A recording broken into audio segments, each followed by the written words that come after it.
নিত্যপণ্যের বাজারে চালের দামের অস্থিরতা ও ভোজ্য তেলের সংকট যেন কাটছেই না। সপ্তাহের ব্যবধানে আমদানিকৃত চালের দাম কেজিতে ১ টাকা কমলেও দেশি চাল বাড়তি দামে বিক্রি হচ্ছে। অন্যদিকে সরবরাহ কম থাকায় বাজারে বোতলজাত সয়াবিন তেলের ঘাটতি দেখা দিয়েছে।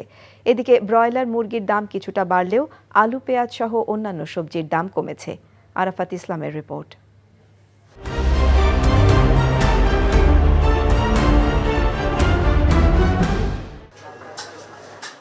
গত ১.৫ মাস ধরেই সব ধরনের চালের দাম কেজিতে ৮ থেকে ১০ টাকা পর্যন্ত বেড়েছে। এর ফলে সরকার বাজার নিয়ন্ত্রণে সম্প্রতি চাল আমদানি করে, যার প্রভাবে আমদানিকৃত চালের ক্ষেত্রে দাম কিছুটা কমলেও বাড়তি দামই রয়েছে দেশি চাল। বাজার যে পরিমাণে বাড়াইছে ওই পরিমাণে তো কমায় নাই। আমরা তো আড়তে জিজ্ঞেস করি যে কেন কমে না, মিলের দাম কমলে সে আমরা কমাবো। দেশি চালের দাম ১০ থেকে ১২ টাকা ডিফারেন্স হয়ে গেছে, কমছে মাত্র ১ টাকা ১.৫ টাকা এরকম কমছে। আর আমদানিকৃত চাল যেগুলো ওগুলো মোটামুটি দাম কম আছে।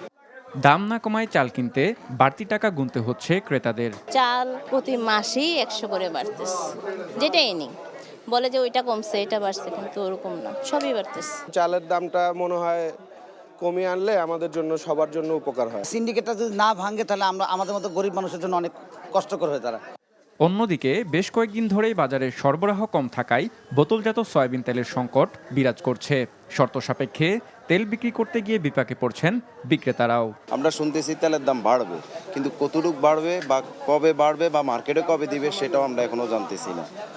আর আপনার হাফ এক মার্কেট আউট। এক কার্টনের সাথে তাও আবার ৬ কেজি করে প্যাকেট পোলার চাল, ওটা কাস্টমারকে বললে কাস্টমারের সাথে আমাদের সাথে বিভ্রান্ত হয় যে আমি নিব তেল, আমি পোলার চাল কেন নিব।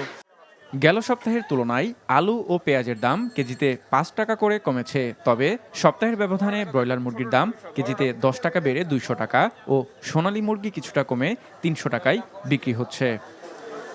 রমজানকে কেন্দ্র করে নিত্যপণ্যের বাজার স্থিতিশীল রাখতে কঠোর তদারকির তাগিদ ভোক্তাদের। রমজান আমাদের ধর্মীয় অনুভূতির মাস, সেই মাসে যাতে দ্রব্যমূল্যের কোনো রকম বৃদ্ধি না হয় সরকার সেদিকে সচেষ্ট থাকতে হবে। পাশাপাশি দোকান এক এক রকম দাম, যেমন ধরেন ব্রয়লার এখানে চাইলো ২০০ টাকা আর এক চাই ২২০ টাকা। যারা চাকরিজীবী, আমাদের এই নির্দিষ্ট ইনকাম দিয়ে আমাদের জন্য আসলে হাহুতাশ ছাড়া আর কিছু করার নাই। আমাদের স্যালারি কিন্তু দিন দিন ওই রকম বাড়ছে না। সরবরাহ বাড়ায় প্রায় সব ধরনের সবজির দাম কমতির দিকে। এছাড়া মাছের দাম অপরিবর্তিত থাকায় কিছুটা ক্রেতার নাগালের মধ্যেই রয়েছে।